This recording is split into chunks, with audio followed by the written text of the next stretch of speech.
కీర్తనల గ్రంథము 38వ అధ్యాయము.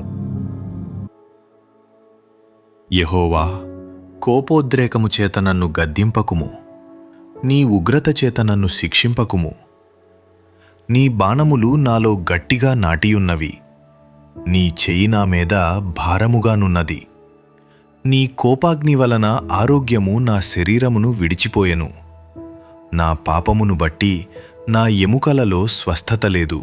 నా దోషములు నా తలమీదుగా పొర్లిపోయినవి. నేను మోయలేని బరువువలే అవి నా మీద మోపబడియున్నవి. నా మూర్ఖత వలన గలిగిన నా గాయములు దుర్వాసన గలవై స్రవించుచున్నవి. నేను శ్రమచేత మిక్కిలి కృంగియున్నాను, దినమెల్ల దుఃఖాక్రాంతుడనై సంచరించుచున్నాను. నా నడుము తాపముతో నిండియున్నది, నా శరీరములో ఆరోగ్యము లేదు. నేను సొమ్మసిల్లి బహుగా నలిగియున్నాను, నా మనోవేదనను బట్టి కేకలు వేయుచున్నాను. ప్రభువా, నా అభిలాష అంతయు నీకే కనబడుచున్నది. నా నిట్టూర్పులు నీకు దాచబడి ఉండలేదు.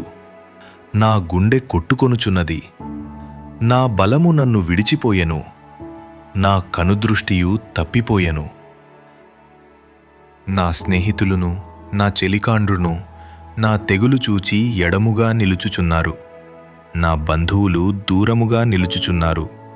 నా ప్రాణము తీయజూచువారు ఉరులు ఒడ్డుచున్నారు.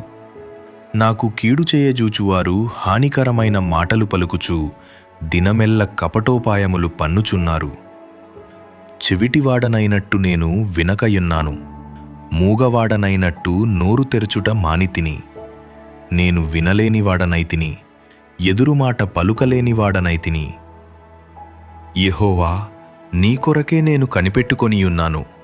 నా కాలు జారిన ఎడల వారు నా మీద అతిశయపడుదురని నేననుకొనుచున్నాను.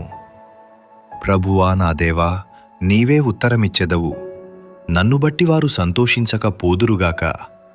నేను పడబోవునట్లున్నాను, నా మనోదుఃఖము నన్నెన్నడును విడువదు. నా దోషమును నేను ఒప్పుకొనుచున్నాను, నా పాపమును గూర్చి విచారపడుచున్నాను. నా శత్రువులు చురుకైన వారును బలవంతులునై ఉన్నారు. నిర్హేతుకముగా నన్ను ద్వేషించువారు అనేకులు.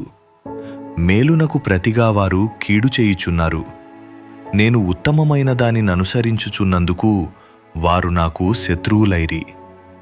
యెహోవా, నన్ను విడువకుము. నా దేవా, నాకు దూరముగా నుండకుము. రక్షణకర్తవైన నా ప్రభువా, నా సహాయమునకు త్వరగా రమ్ము.